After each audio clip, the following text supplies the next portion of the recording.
हफ्ते भर के तात्तुल के बाद जेएनयू में शुरू हुई क्लासेस। दिल्ली पुलिस ने 5 जनवरी के वीडियो में तशद्दुद करती नजर आई लड़की को पहचाना। फेसबुक, व्हाट्सएप और गूगल को दिल्ली हाई कोर्ट का नोटिस।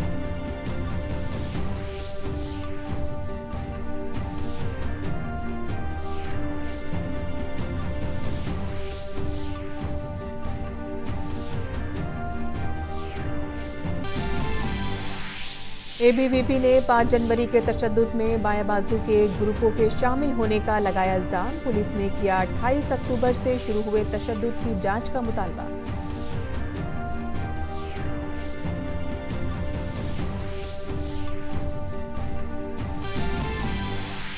उत्तर प्रदेश के वजीर आला योगी आदित्यनाथ ने लखनऊ और नोएडा में पुलिस कमिश्नरों की तकर्री का किया ऐलान। रियासत में पुलिस इस्लाहात के हवाले से बताया अहम कदम।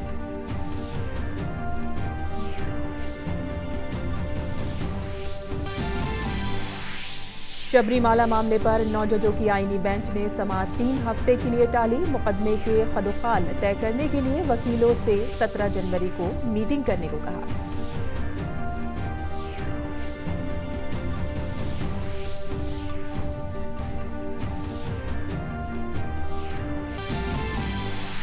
महकमे मौसमियात ने की जम्मू कश्मीर, हिमाचल और उत्तराखंड में बर्फबारी की पेशगोई। पंजाब, हरियाणा और दिल्ली में बारिश का जाहिर किया इम्कान।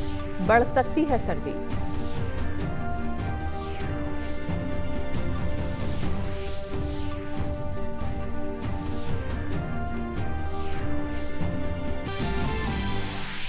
खेलो इंडिया यूथ गेम्स में 12 गोल्ड जीतकर महाराष्ट्र बना सरे-फहरिस्त। कबड्डी, निशानेबाजी, जिम्नास्टिक और एथलेटिक्स पर होगी नजर।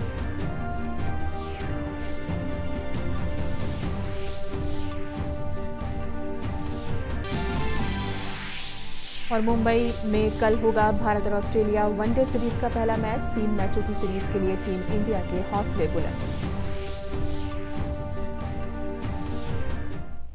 आदाब नाज़रीन, इमरोज़ में आपका इस्तकबाल है। मैं हूं साइमा खान। अब खबर तफसील से और बुलेटिन की शुरुआत करते हैं जेएनयू के मामले से, जहां जवाहरलाल नेहरू यूनिवर्सिटी में 5 जनवरी के हुए तशद्दुद और फ़रोग़ इंसानी वसाइल की वजारत की दखल अंदाजी के 60 दिन बाद आज से क्लासेस शुरू हुई हैं।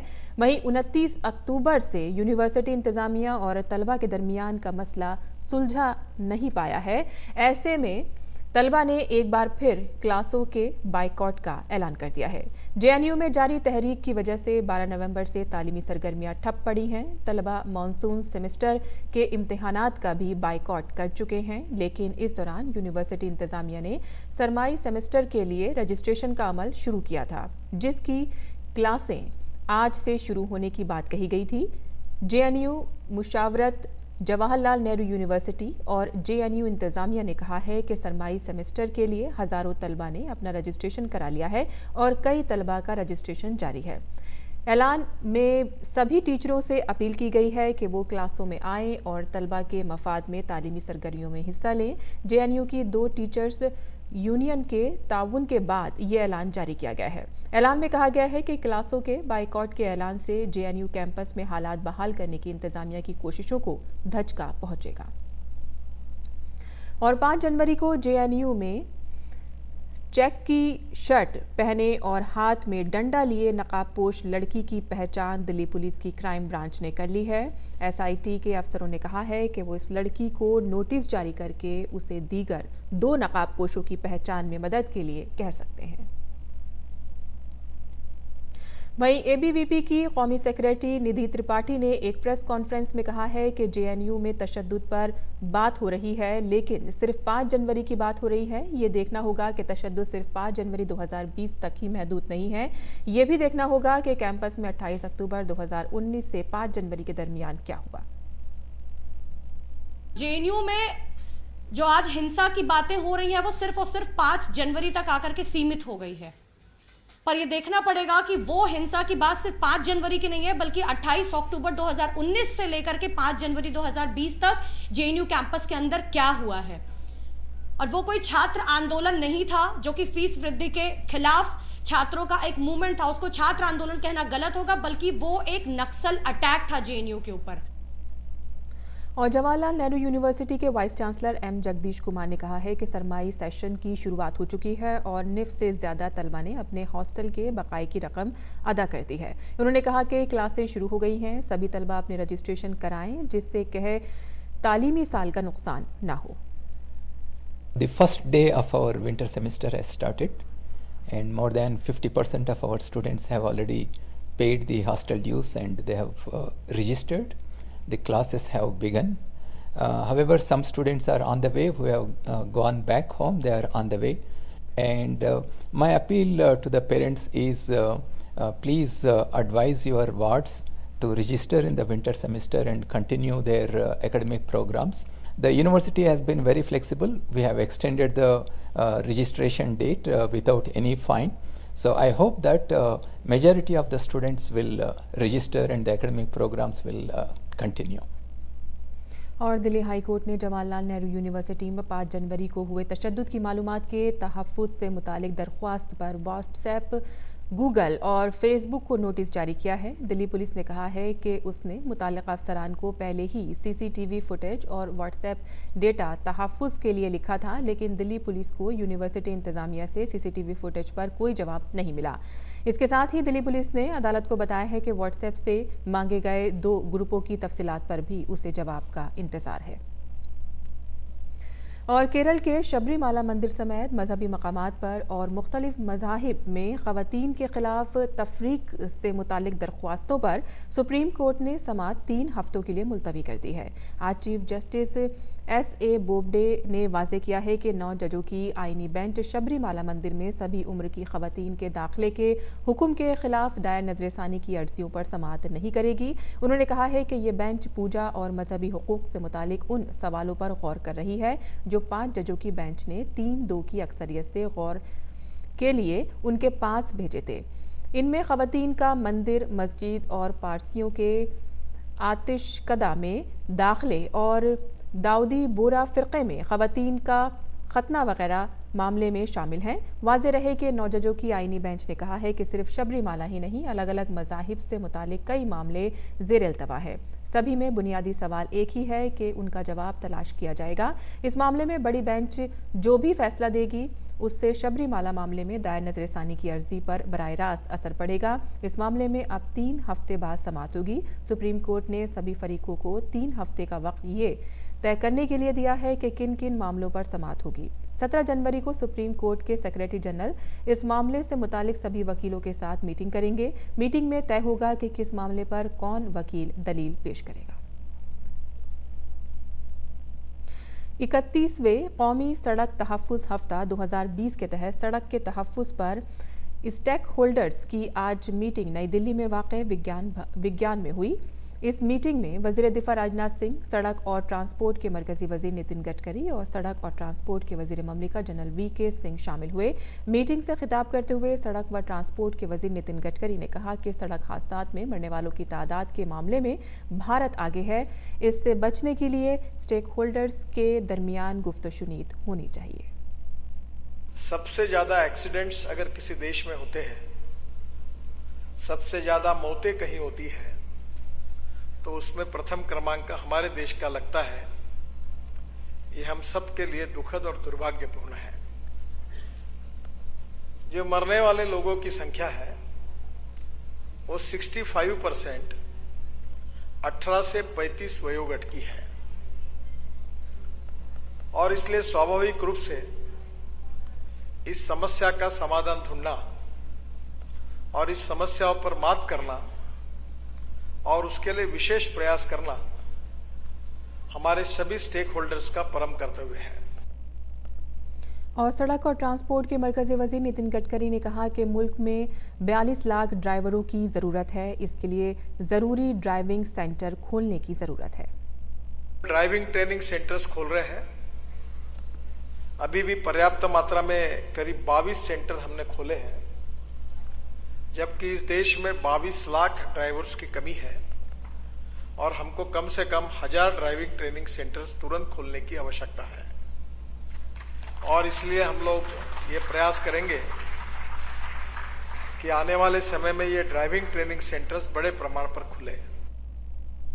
और वज़ीर दिफा राजनाथ सिंह ने दिल्ली में 31वें कौमी सड़क तहफ़्फ़ुज़ हफ्ता 2020 में कहा है कि हर साल सड़क हादसों में 1.5 लाख लोगों की मौत होती है, जिसकी वजह से जीडीपी को 2% का नुकसान होता है। उन्होंने कहा कि सड़क हादसों से निपटना एक संगीन चैलेंज है।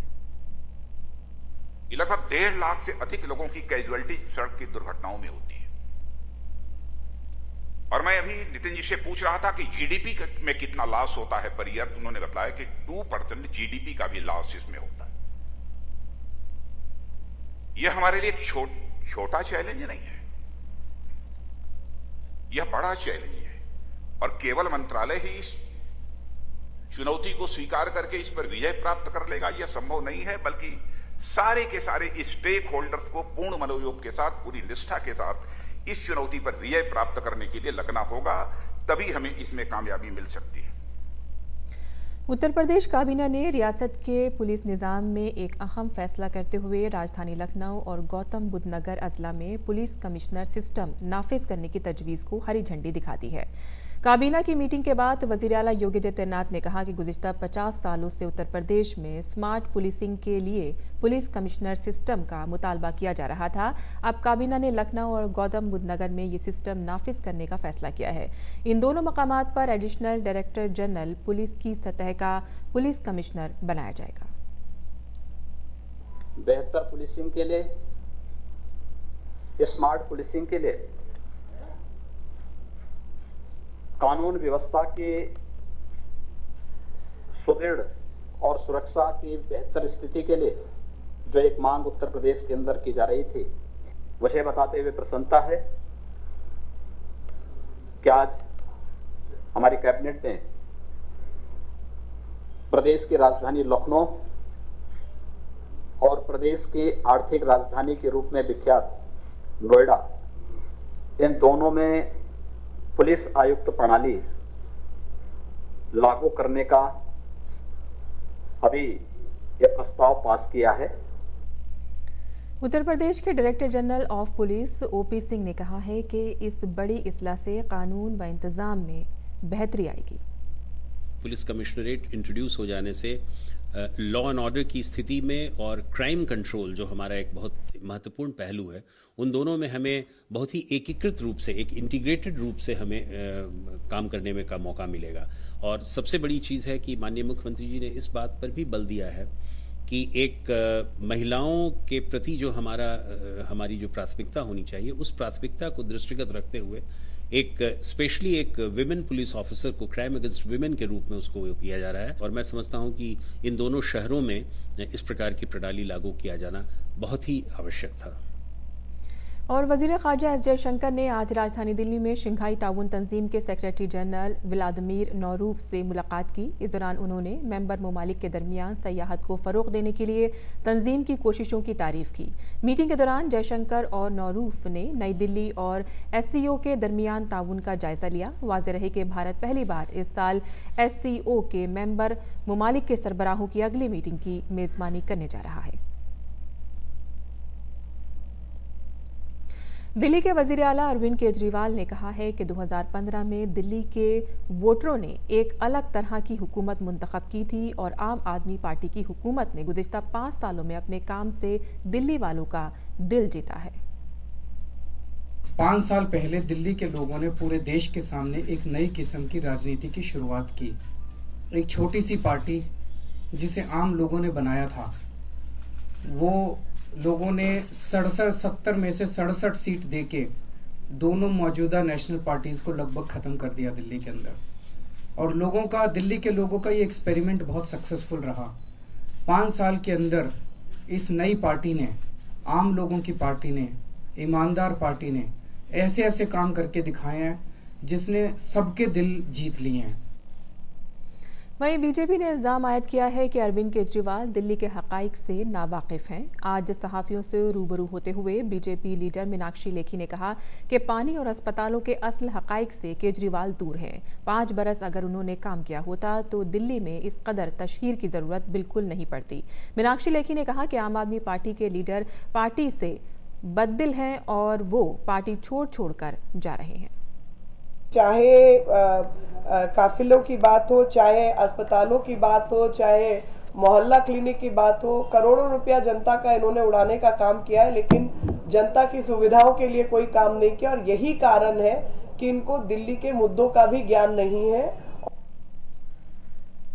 और बीजेपी के रुकन पार्लियामेंट परवेश वर्मा ने दावा किया है कि दिल्ली में जितना भी तरक्याती काम हुआ है वो बीजेपी ने किया है। उन्होंने केजरीवाल हुकूमत पर इल्जाम लगाया है कि उनकी हुकूमत में सिर्फ इश्तेहार पर ही पैसे खर्च किए गए हैं। ये एक छलावा हो रहा है, ये एक धोखे की राजनीति है। ये बिना कुछ करे, बिना 5 साल एक भी विकास का काम करे, दिल्ली की जनता को गुमराह करके विज्ञापन के रास्ते, ये वो राजनीति दिल्ली में चल रही है। मगर मैं समझता हूं कि दिल्ली के लोग बहुत ही समझदार हैं। जैसे उन्होंने लोकसभा के चुनाव में और नगर निगम के चुनाव में अपना मतदान किया था सोच समझकर, उसी सूझबूझ के साथ वो विधानसभा चुनाव में भी मतदान करेंगे।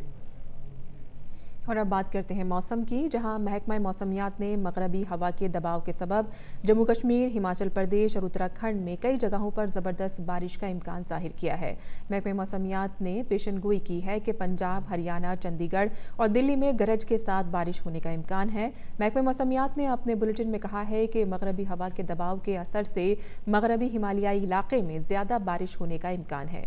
ताज़ा मगरबी हवा के दबाव का 15 जनवरी से मगरबी हिमालय और शुमाल मगरबी भारत के मैदानी इलाकों को मुतासिर करने का ज़्यादा इम्कान है, जिससे 16 जनवरी को तेज़ बारिश हो सकती है। वहीं लद्दाख के लेह में चांसकर नदी में बर्फ के ऊपर पानी बहने के बाद चादर ट्रैक पर 41 ट्रैकर को बचा लिया गया है। बर्फ के ऊपर पानी के बहाव की वजह से टिब और न्यार्क कैंपों के दरमियान ये ट्रैकर्स फंस गए थे। तमाम ट्रैकरों को बाहिफाजत निकालकर निराकस गांव ले जाया गया। जिला इंतजामिया के जरिए ट्रैकर की सिक्योरिटी और उन्हें बाहिफाजत बाहर निकालने के लिए तमाम ज़रूरी इंतजाम किए गए। ख़राब मौसम की वजह से आज और कल के लिए चादर ट्रैक को जुज़वी तौर से बंद कर दिया गया है। इस चादर ट्रैक को फिर से खोलने का फैसला ट्रैक का मुआयना करने के बाद किया जाएगा। और अपाचे और चिनूक हेलीकॉप्टर इस साल पहली मरतबा यौम जमहूरिया फ्लाई पास्ट पर उड़ान भरेंगे। एयरफोर्स की झांकी में रफाल लड़ाकू जेट भी शामिल होंगे। पेश है हमारी नुमाइंदा ननिता डागर की ये रिपोर्ट। इस साल की गणतंत्र दिवस परेड जो 26 जनवरी को होगी, उसमें हमेशा की तरह एयरफोर्स सबका सेंटर पीस होगा अट्रैक्शन का, और उसमें सबसे बड़ी भूमिका होती है फ्लाई पास्ट की, जो सबको हैरत अंगेज कर देता है। इस बार का जो एयरफोर्स का फ्लाई पास्ट है उसमें 41 एयरक्राफ्ट हिस्सा ले रहे हैं, और इसके अंदर रुद्रा फॉर्मेशन में ALH Mark 4 advance light helicopter Mark 4, Chinook formation में Chinook heavy lift helicopter, Apache formation में अपाचे अटैक हेलीकॉप्टर, और फाइटर जेट्स में MiG-29 फल्क्रम, 5 जैगुआर और सुकोई, जो कि एंड में वर्टिकल चार्ली मनूवर करता है, वो इस शो को ख़त्म करने वाला है। साथ ही इंडियन एयरफोर्स ने 2011, 12 और 13 3 कंसेक्यूटिव सालों में बेस्ट मार्चिंग कंटिंजेंट का अवार्ड जीता है। और क्यों इस साल एयरफोर्स कोऑर्डिनेटिंग सर्विस भी है रिपब्लिक डे परेड की, एयरफोर्स अपने हैरत अंगेज फ्लाई पास्ट और मार्चिंग कंटिंजेंट से सबका मन मोह लेना चाहती है इस साल के रिपब्लिक डे परेड में। नई दिल्ली से मैं नंदिता डागर, DD न्यूज़ के लिए। और इन दिनों दिल्ली कैंट में चल रहे NCC के यौम जमहूरिया कैंप 2020 में कैडेट पानी के तहफ़्फ़ुज़ का पैगाम देते हुए नजर आ रहे हैं। जी हाँ, तमिलनाडु के डायरेक्टोरेट के कैडेट सकाफती प्रोग्राम के जरिए पूरे मुल्क के कैडेटों को पानी की एक एक बूंद की अहमियत बताते नजर आ रहे हैं। कैसा है ये सकाफती प्रोग्राम और क्या पैगाम देने की कोशिश कर रहे हैं ये NCC के कैडेट, उनसे खास बातचीत की हमारे नुमाइंदे गिरीश निशाना ने। नदी तालाब है रोते, बारिश की बूंदे न ये खोते, समय अभी तुम यह पहचानो, जग जीवन है अब तो मानो, फिर चले जग में अनंत अंत है, जल शक्ति ही जीवंत है। पानी की कमी से देश के कई हिस्से हर साल प्रभावित हुए। साल भर में वर्षा से जो पानी प्राप्त होता है उसका केवल 8% हमारे देश में बचाया जाता है। आप सभी जनशक्ति और जल संचय का अभियान जन सामान्य का अभियान बनना चाहिए। जल शक्ति ही जीव मंत्र है, जल शक्ति ही जीव मंत्र है। तमिलनाडु निदेशालय के कैडेटों ने जल शक्ति पर बहुत अच्छा कार्यक्रम पेश किया। क्या मैसेज देने का प्रयास किया, बात करते हैं, क्या संदेश देने का प्रयास किया है?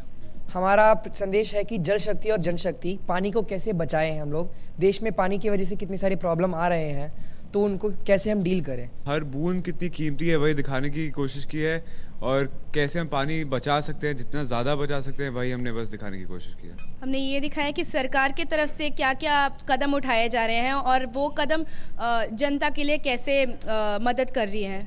हम इस कल्चरल प्रोग्राम में पानी कितना महत्व है वो हमारा एनसीसी कैडेट्स को बताते हैं। प्रोग्राम में मैं पेड़ बनी थी, तो हम लोग का थीम ही यही था कि जल शक्ति जनशक्ति, तो कैसे पेड़ के कारण हमें पानी मिलता है और कैसे एक पानी भी पेड़ के लिए बहुत महत्वपूर्ण होता है, हमने ये बताने की कोशिश की। रहीमन पानी राखिए, बिन पानी सब सून, पानी गए ना बीसरे, मोती मानुष चुन। एक एक बूंद जो जल की है वो बहुत कीमती होती है, और ये संदेश देने का इन कैडेटों ने बहुत अच्छा प्रयास किया है। कैमरामैन AK के साथ गिरीश निशाना, DD न्यूज, दिल्ली। और अब बात खेल की खबरों की, जहां श्रीलंका के खिलाफ साल की पहली T20 सीरीज 2-0 से जीतने वाली भारतीय टीम अब ऑस्ट्रेलिया के खिलाफ 3 मैचों की वनडे सीरीज के लिए तैयार है। भारत और ऑस्ट्रेलिया के दरमियान 3 मैचों की सीरीज का पहला मुकाबला मंगल को मुंबई के वानखेड़े स्टेडियम में खेला जाएगा। भारत और ऑस्ट्रेलिया के दरमियान पिछले 5 दिन वनडे मुकाबलों की बात करें तो भारत ने 2 मैच जीतने में, जबकि 3 मुकाबलों में टीम को शिकस्त मिली है। और भारत और ऑस्ट्रेलिया के दरमियान कल से शुरू हो रही 3 मैचों की वनडे सीरीज के लिए भारतीय टीम पूरी तरह से तैयार है। भारतीय कप्तान विराट कोहली के मुताबिक ऑस्ट्रेलिया की टीम से सख्त टक्कर देखने को मिलेगी। Relevance of when you're playing Australia, you don't really think of relevance of a series. I think it's about playing against the best and you know the way they are playing their cricket now after Steve and David have come back is pretty intense, and they're challenging every team. They're dominating a few teams as well. So I think we, along with Australia, are probably the top 2 sides in the world as far as balance is concerned. So whether it's relevant or irrelevant, that's for people to decide. But as players, we're very excited to play Australia. और भारतीय cricket control board ने New Zealand दौरे के लिए 5 T20 मैचों की series के लिए क्रिकेट टीम का ऐलान कर दिया है। T20 टीम में नायब कप्तान रोहित शर्मा की वापसी हुई है, जिन्हें श्रीलंका के खिलाफ पिछली सीरीज में आराम दिया गया था। नौजवान विकेट कीपर संजीव सैमसन को मौका नहीं मिला है। मोहम्मद शमी की भी टीम में वापसी हुई है। और गुवाहाटी में जारी तीसरे खेलो इंडिया यूथ गेम्स में आज हरियाणा के ऋषभ यादव ने लड़कों के अंडर 21 के तीरंदाजी के कंपाउंड इवेंट के सिंगल जुमरे में गोल्ड मेडल जीतने में कामयाबी हासिल की है। वहीं राजस्थान के मुकुल शर्मा ने इसी जुमरे में चांदी का तमगा, जबकि दिल्ली के सिद्धांत गुप्ता ने कांसे का तमगा हासिल किया है।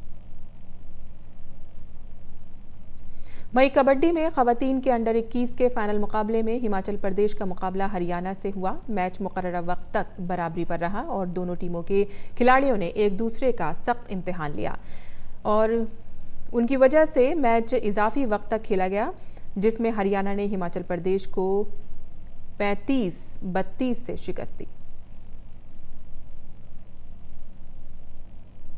और प्लास्टिक के खिलाफ जंग में अब लोग शामिल होने लगे हैं। छत्तीसगढ़ के रायपुर में एक ऐसा कुनबा है जो अपने घर में कपड़ों के थैले बनाता है और लोगों में मुफ्त तकसीम करता है। उनका मकसद है कि मुल्क प्लास्टिक की लानत से पाक हो जाए। पेश है हमारी ये खुसूसी रिपोर्ट। प्लास्टिक के खिलाफ मुहिम अब पूरे मुल्क में रफ्तार पकड़ने लगी है। आज आपको मिलवाते हैं छत्तीसगढ़ के दारुल हुकूमत रायपुर के एक ऐसे कुंबे से जिन्होंने प्लास्टिक के खिलाफ जंग छेड़ी है। कपड़े के थैले तकसीम करते ये हैं सुरेंद्र बैरागी और उनके बच्चे। सुरेंद्र बैरागी ने रायपुर शहर को प्लास्टिक से आजाद करने का अज़्म किया तो पूरा कुंबा उनके साथ खड़ा हो गया।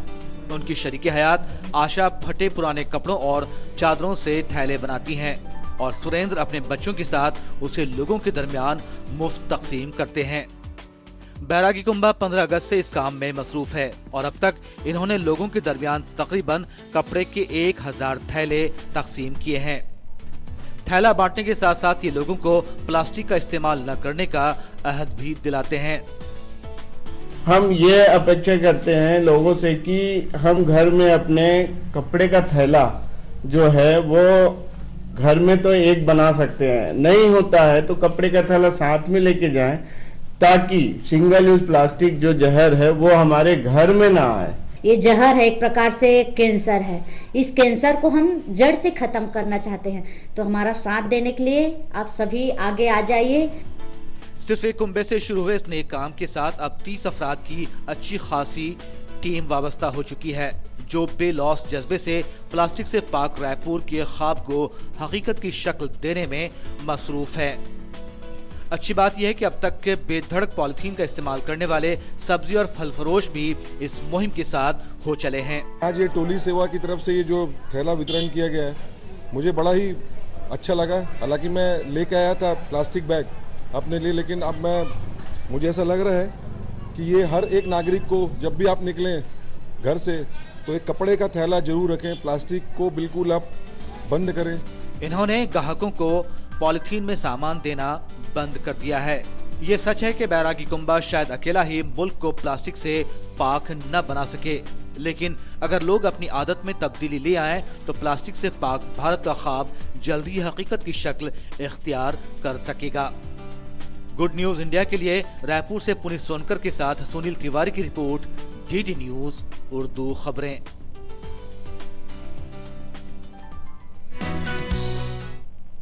इसी के साथ ही मरोज से खत्म पजीर होता है। इजाज़त दीजिए, आदाब।